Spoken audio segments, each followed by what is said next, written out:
नमस्कार, मी स्वाती गोडसे. आपण पाहताय न्यूज 18 लोकमत. गावाकडच्या बातम्यांमध्ये आपल्या सगळ्यांचं स्वागत. आणि आता बघत गावागावातल्या अनेक महत्त्वाच्या बातम्यांचा वेगवान आढावा. सुरुवात एका महत्त्वाच्या बातमीनं. केंद्र सरकारने महाराष्ट्राला 4714 कोटींचा निधी जाहीर केलाय. राज्य सरकारनं दुष्काळ निवारणासाठी केंद्राकडे 7950 कोटींची मागणी केली होती, तर केंद्र सरकारने एकूण 6 राज्यांना मदत जाहीर केली असून सर्वात जास्त निधी हा महाराष्ट्राच्या वाट्याला आलाय. दिल्लीमध्ये केंद्रीय गृहमंत्री राजनाथ सिंह यांच्या अध्यक्षतेखाली पार पडलेल्या बैठकीत मदत निधी संदर्भात महत्त्वाचा निर्णय घेण्यात आलाय. राज्य सरकारनं दुष्काळग्रस्त म्हणून जाहीर केलेल्या 152 तालुक्यांमधल्या शेतकऱ्यांच्या मदतीसाठी हा निधी वापरला जाईल. दरम्यान केंद्रानं जाहीर केलेला मदत निधी लवकरात लवकर शेतकऱ्यांच्या हातात पडणं अपेक्षित आहे.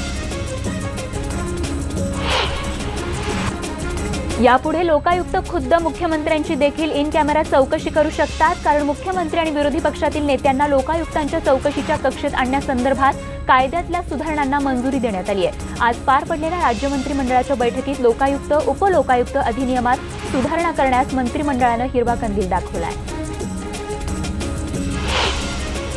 ज्येष्ठ समाजसेवक अण्णा हजारे यांच्या लढ्याला मिळालेलं हे एक मोठं यश मानलं जात आहे. दरम्यान अण्णा हजारेंची मागणी मान्य झाल्यानं त्यांनी घोषित केलेलं आंदोलन आता मागे घ्यावं असं आवाहन सरकारनं केलंय. तर उद्या जलसंपदा मंत्री गिरीश महाजन अण्णा हजारेंची या संदर्भात भेट घेणार आहेत. प्रकाश आंबेडकर यांनी पुन्हा एकदा काँग्रेसवर जोरदार टीका केली आहे. काँग्रेस सुद्धा आरएसएस प्रमाणे हिंदुत्वाचा पुरस्कार करणारा पक्ष असल्याचा आरोप आंबेडकरांनी केलाय. तर राष्ट्रवादीमुळेच राज्यात भाजपचं सरकार बनलं अशी टीका देखील त्यांनी केली आहे. ओबीसींचं नेतृत्व हे उभं राहिलं तर मुस्लिम मतदार दुरावतील अशी भीती काँग्रेसला असल्यामुळेच ते त्यांना विरोध करत असल्याचा आरोप देखील त्यांनी केलाय. अजित पवारांचे सुपुत्र पार्थ पवार यांची लोकसभेसाठी जवळपास उमेदवारी निश्चित झाल्याची माहिती मिळते. पार्थ पवार यांनी राष्ट्रवादी काँग्रेसकडून मावळ मतदारसंघातून उमेदवारी मिळणार असल्याची माहिती विश्वसनीय सूत्रांनी दिली आहे. काही दिवसांपूर्वी डोंबिवलीमध्ये भाजप कार्यकर्त्याकडे हत्यारं सापडली होती. ही हत्यारं कशासाठी होती? दंगल घडवण्यासाठी होती का? असे सवाल विचारत हत्यारांची गरज काय हे आरएसएस भाजपनं सांगावं अशी मागणी वंचित बहुजन आघाडीचे अध्यक्ष डॉक्टर प्रकाश आंबेडकर यांनी केली आहे. रत्नागिरी जिल्ह्यातल्या दापोली विधानसभा मतदारसंघातील राष्ट्रवादीच्या 300हून अधिक कार्यकर्त्यांनी आज शिवसेनेत प्रवेश केला. यावेळी राज्याचे पर्यावरण मंत्री रामदास कदम यांच्यासह शिवसेनेचे अनेक नेते देखील या ठिकाणी उपस्थित होते. रामदास कदमांचे सुपुत्र योगेश कदम यांनी या मतदारसंघामध्ये पक्षाची बांधणी वेगाने सुरू केली आहे. नारायण राणे यांनी फक्त स्वतःचे बंगले बांधले, हा कसला कोकणचा नेता असं म्हणत पर्यावरण मंत्री रामदास कदम यांनी राणेंवर जोरदार टीका केली आहे. मंडणगड दापोली तालुक्यातील तलाव सुशोभीकरणाच्या कामाच्या उद्घाटनावेळी ते बोलत होते.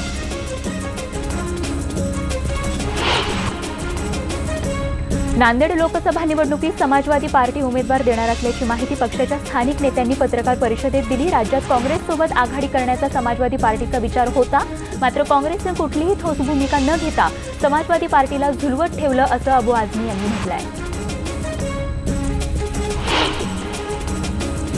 रायगड लोकसभा मतदारसंघात पुन्हा एकदा चुरशीचा सामना बघायला मिळणार आहे. राष्ट्रवादी काँग्रेस पार्टीचे रायगड लोकसभा मतदारसंघातील संभाव्य उमेदवार सुनील तटकरे यांनी निवडणूकपूर्व प्रचाराला आता सुरुवात केली. यावेळी राष्ट्रवादी काँग्रेस आघाडीला 2014च्या निवडणुकीपेक्षाही आताचं वातावरण अनुकूल असल्याची कबुली सुनील तटकरे यांनी दिली आहे. राज्यात थंडीचा कडाका पुन्हा एकदा वाढलाय. उत्तर भारतातून राज्याच्या दिशेने पुन्हा एकदा अतिथंड वाऱ्याचे प्रवाह सुरू झाल्यानं राज्याच्या बहुतांश भागामध्ये गारठ्यामध्ये वाढ झाली आहे. मध्य महाराष्ट्र आणि विदर्भामधील किमान तापमानात लक्षणीय घट नोंदवण्यात आली आहे. तर थंडीची ही स्थिती पुढील 3 ते 4 दिवसही कायम राहणार असल्याचा अंदाज व्यक्त करण्यात आला आहे. तिकडे विदर्भातील काही ठिकाणी देखील थंडीची तीव्र लहर पसरल्याचं हवामान खात्यानं म्हटलंय. नागपूरमध्ये परत एकदा कडाक्याची थंडी पडणार असल्याचा अंदाजही वर्तवला जातोय. पुढचे काही दिवस पारा 10 पेक्षाही खाली राहण्याची शक्यता वर्तवण्यात आली आहे. वाऱ्याचा वेग वाढल्यानं दिवसात देखील या ठिकाणी हुडहुडी भरणाऱ्या थंडीची अनुभूती नाशिककरांना मिळत आहे. 5 दिवसांमध्ये नाशिकचं तापमान हे 3.4 अंशांनी कमी झाल्याचं बघायला मिळत आहे. उत्तर महाराष्ट्रातही थंडीची लाट आली असून निफाडच्या तापमानात मोठी घट होऊन पारा हा 6.2 अंशांपर्यंत खाली आलाय. या मोसमात नाशिकच्या निफाडची सर्वाधिक थंड हवेचं ठिकाण म्हणून नोंद होऊ लागली आहे. तर मालेगावचा पारा हा 8 तर मनमाडचा पारा 9 अंश सेल्सिअसवर आहे. वर्ध्यामध्येही काही दिवसांपूर्वी गारपीट होऊन पाऊस पडला होता आणि त्यानंतर वातावरणात चांगलाच गारठा पसरलाय। वर्ध्याचं तापमान 9 अंशांवर आलंय, त्यामुळे जनजीवन विस्कळीत झालं असून नागरिक स्वेटर घालून बाहेर पडताना दिसतात।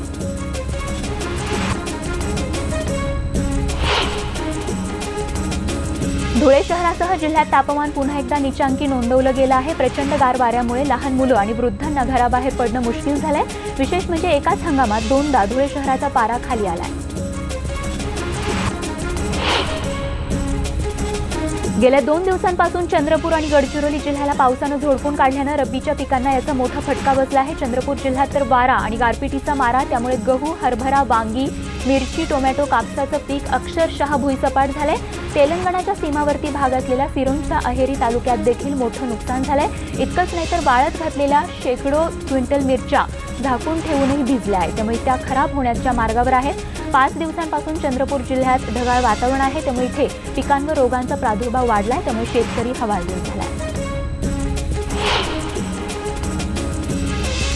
सैराट आणि मुळशी पॅटर्न चित्रपटातला वाढदिवस साजरा करण्याचा पॅटर्न पिंपरी चिंचवडमधल्या शिवसेना नेत्याला चांगलाच महागात पडलाय। तलवारीनं केक कापल्यामुळे शिवसेनेचे पुणे जिल्हा संपर्क प्रमुख बाळासाहेब चांदोरे यांच्यावर गुन्हा दाखल करण्यात आलाय। मुळशी तालुक्याचे माजी उपसभापती बाळासाहेब चांदोरेंनी मुळशी पॅटर्न प्रमाणे 8 केक थेट तलवारीनं कापलेत आणि या केकवर भावी आमदाराचं लिहिलं होतं। सोलापूरमध्ये परिवहन कर्मचाऱ्यांचं गेल्या 8 दिवसांपासून कामबंद आंदोलन सुरूच आहे। या कर्मचाऱ्यांना गेल्या 1 वर्षापासून पगारच मिळालेला नाहीये। परिवहन कर्मचाऱ्यांनी वारंवार तक्रारी करून देखील पगार न झाल्यामुळे शेवटी कामबंदचं हत्यार या कर्मचाऱ्यांनी उपसलंय।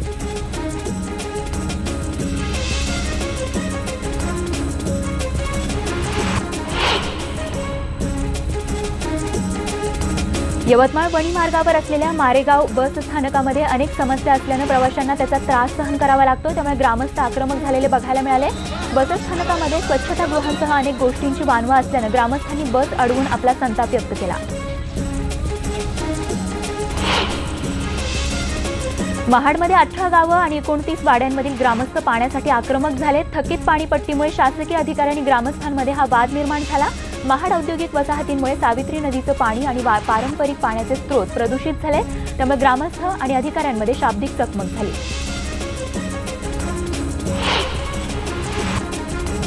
भुसावळ दीपनगर वीज निर्मिती केंद्र आणि मध्य रेल्वेकडे पाटबंधारे विभागाची 53 कोटी रुपये पाणीपट्टी थकीत आहे आणि थकबाकीमुळे हतनूरच्या आवर्तनास विलंब होत असल्यानं 2 लाख भुसावळकरांच्या तोंडचं पाणी पळालंय। थकबाकीमुळे दीपनगर आणि रेल्वे या दोन्ही विभागांना पाणी न देण्याच्या अट्टहासामुळे भुसावळ पालिकेस मागणी करूनही आवर्तन मिळत नाहीये। परभणी शहरासह जिल्हाभरात हिवाळ्यातच पाणी टंचाईनं तोंड वर काढलंय, त्यामुळे पिण्याच्या पाण्याचा प्रश्नही बिकट बनू लागलाय। दरम्यान जिल्ह्यात बॉटलबंद पाणी विक्री करणाऱ्या व्यवसायामध्ये मोठ्या प्रमाणात वाढ झाली आहे, तर अनधिकृतपणे बाटलीबंद पाणी विकलं जात आहे, त्यामुळे नागरिकांच्या आरोग्याचा प्रश्न निर्माण झालाय।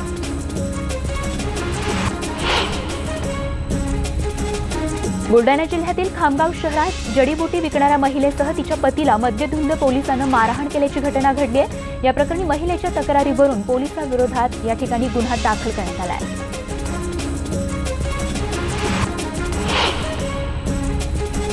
अकोल्यातील शासकीय वैद्यकीय महाविद्यालय आणि जिल्हा रुग्णालयातल्या समस्यांवर तोडगा न निघाल्यानं आज युवक काँग्रेसतर्फे रुग्णालयाच्या समोर झोपा काढा आंदोलन करण्यात आलं। रुग्णालयामध्ये असणाऱ्या समस्यांवर तोडगा न काढल्यानं हे आंदोलन या ठिकाणी छेडण्यात आलं।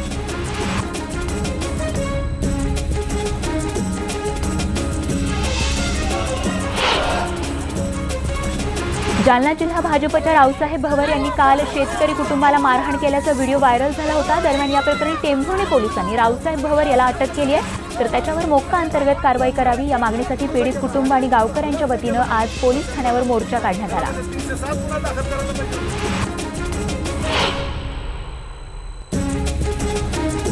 सोलर ऊर्जा कंपनीने दिलेल्या कामाची परवानगी मिळवण्यासाठी लाच घेणाऱ्या महावितरणच्या अधिकाऱ्याला पोलिसांनी रंगेहात अटक केली आहे। तक्रारदाराकडून 2000 रुपयांची लाच घेताना त्यालाही अटक झाली आहे। पुण्यामध्ये काल रात्री अलंकार पोलीस स्टेशनच्या हद्दीतील गोसावी वस्तीमध्ये तरुणाची हत्या करण्यात आली। प्रेम प्रकरणातून हत्या झाल्याचा संशय व्यक्त करण्यात येतोय।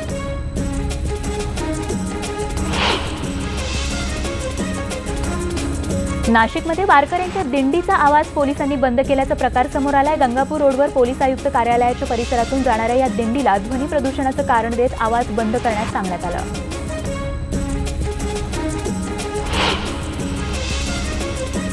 नाशिकमध्ये घराबाहेर उभ्या असलेल्या ट्रकनं अचानक पेट घेतला। आगीमध्ये ट्रक जळून भस्मसात झालाय। तर नाशिकच्या शिंदे गावातली ही घटना आहे। या आगीचं कारण मात्र समजू शकलेलं नाहीये।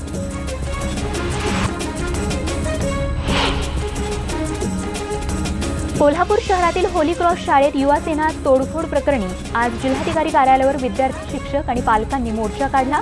गेल्या आठवड्यात युवा सेनेच्या कार्यकर्त्यांनी होली क्रॉस शाळेत तोडफोड केली होती। इमारतीच्या देणगीसाठी पालकांना सक्ती केली जाते असा आरोप करत युवा सेनेने ही तोडफोड केली होती।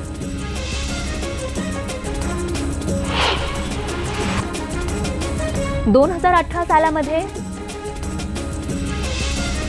परभणी जिल्ह्यात वेगवेगळ्या अपघातात 123 जणांना आपले प्राण गमवावे लागले आहेत। जिल्ह्यातील खराब रस्त्यांमुळे हे अपघात झाले आहेत। त्यामुळे तातडीने हे रस्ते दुरुस्त करणं गरजेचं बनलं असून तशी मागणी नागरिकांकडून होती आहे।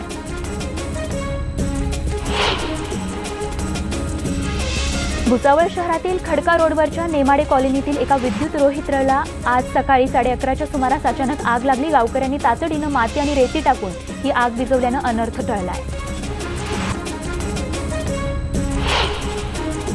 नांदेडमध्ये जिनिंग मिलचा कर्मचारी सतीश पालीवाल आणि ड्रायव्हरनं संगनमत करून लुटलेल्या 30 लाख रुपयांचा अखेर पोलिसांनी छडा लावलाय। 21 डिसेंबरला बँक ऑफ बडोदामधून हे 30 लाख रुपये लंपास करण्यात आले होते। दरम्यान पोलिसांनी ड्रायव्हर राजू यादव याला मध्य प्रदेशमधून अटक केली आहे।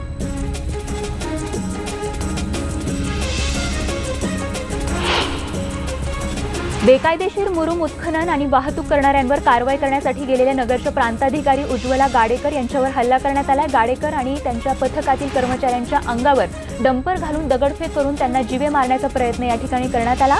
या प्रकरणात तोफखाना पोलीस ठाण्यात गुन्हा दाखल करण्यात आला आहे।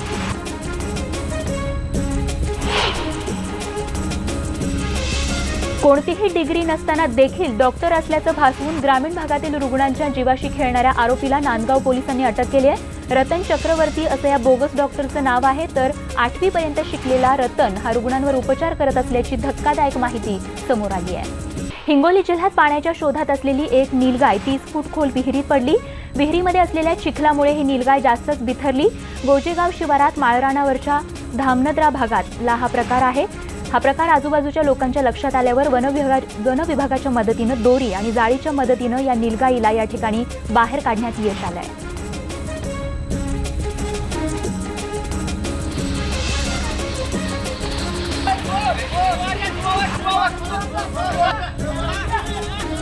पण अर्धे तारखेला घेऊ।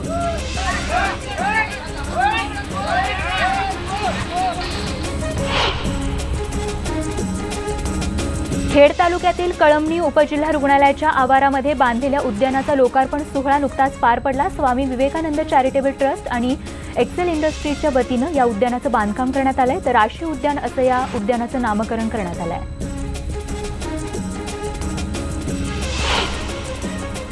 रोह्यातील तटकरे क्रीडा नगरी 66व्या राष्ट्रीय कबड्डी स्पर्धेचं उद्घाटन झालं। प्रो कबड्डीच्या धर्तीवर खेळवल्या जाणाऱ्या सामन्यांमधून वर्ल्ड कपसाठी संघ निवडला जाणार आहे।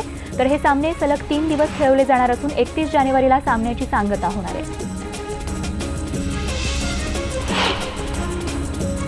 गडचिरोलीमध्ये आजपासून शासकीय आणि अनुदानित आश्रमशाळेतील विद्यार्थ्यांच्या राज्यस्तरीय क्रीडा स्पर्धा सुरू झाल्या आहेत। या 3 दिवसीय स्पर्धांमध्ये ठाणे, नाशिक, अमरावती आणि नागपूरमधील 1757 विद्यार्थ्यांनी सहभाग घेतलाय। भाईंदरमध्ये एका 35 वर्षीय महिलेची तिच्या पतीनं कार्यालयात घुसून या ठिकाणी भोसकून निर्घृणपणे हत्या केली आहे। या महिलेची तिच्या कार्यालयात घुसून अशा प्रकारे स्वतःच्याच पतीनं हत्या केलेली आहे। आरोपी पतीनं पोलिसांसमोर शरणागती पत्करली आहे। तर मंगळवारी भाईंदर इथे ही धक्कादायक घटना घडली। वीणा भोईर असं हत्या झालेल्या महिलेचं नाव आहे। वीणाचे विवाहबाह्य संबंध होते आणि याच रागातून हत्या केली असल्याचा देखील संशय वर्तवला जातोय। धारगाव उपसा सिंचन योजना लागू करण्यासाठी 22 गावातील गावकऱ्यांनी धारगाव इथला राष्ट्रीय महामार्ग रोखून धरला, ज्यामुळे काही काळ तणावाचं वातावरण निर्माण झालं होतं। शिवसेना आमदार नरेंद्र भोंडेकर यांच्या नेतृत्वात हे आंदोलन करण्यात आलं। शासनाने त्वरित भूमिका न घेतल्यास तीव्र आंदोलनाचा इशारा देखील देण्यात आला आहे।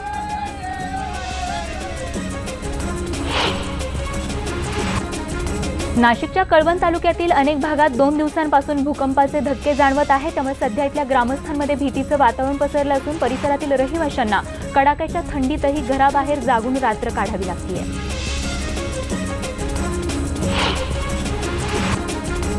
2019 कुसुमाग्रज प्रतिष्ठानचा पुरस्कार हा ज्येष्ठ कवी वसंत आबाजी डहाके यांना जाहीर करण्यात आलेला आहे. मराठी साहित्य क्षेत्रातील मानाचा असा हा पुरस्कार मानला जातो. 1 वर्षाआड दिल्या जाणाऱ्या या पुरस्कारावर कवी वसंत आबाजी डहाकेंच्या नावाची मोहर उमटली आहे. गडचिरोली जिल्ह्यातल्या एंजल देवकुले या 10 वर्षीय मुलीला केंद्र सरकारच्या क्रीडा विभागाकडून राष्ट्रीय बाल पुरस्काराने सन्मानित करण्यात आलं. नवी दिल्लीमध्ये राष्ट्रपती रामनाथ कोविंद यांच्या हस्ते हा पुरस्कार एंजलला प्रदान करण्यात आला.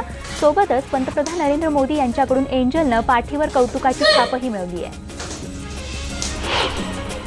बातमी या क्षणाची. खेड हिंसाचार प्रकरणी आणखी 4 अटक करण्यात आल्याची माहिती या क्षणी मिळत आहे. खेड न्यायालयाने 4 दिवसांची या 4 पोलीस कोठडी सुनावली आहे. तर खेडमध्ये गोवंश हत्येच्या संशयावरून मोठा राडा झाला होता आणि जमावाने आक्रमक होते. या ठिकाणी पोलिसांच्या गाडीची तोडफोड केली होती, जाळपोळ केली होती. आणि याच प्रकरणी चंद्रकांत बनकर आमचे प्रतिनिधी आपल्याला अधिक माहिती देत आहेत. चंद्रकांत, कोणाकोणाला या ठिकाणी अटक करण्यात आली आहे, कोणाकोणावरती कारवाई झाली आहे, काय माहिती? काल 2 जणांना अटक करण्यात आली होती आणि आज आहे ही 4 जणांना अटक करण्यात आलेली आहे. ते जे आहेत हे लोटे परिसरामध्येच काही कंपन्यांमध्ये कामाला असणारे तरुण आहेत आणि त्यांना याबाबत पोलिसांनी अटक केलेली आहे. त्याचं सखाराम गोरे, राजेंद्र हळदे, अलंकार आंबरे आणि सुनील कांगणे अशी ह्या 4 नावं आहेत.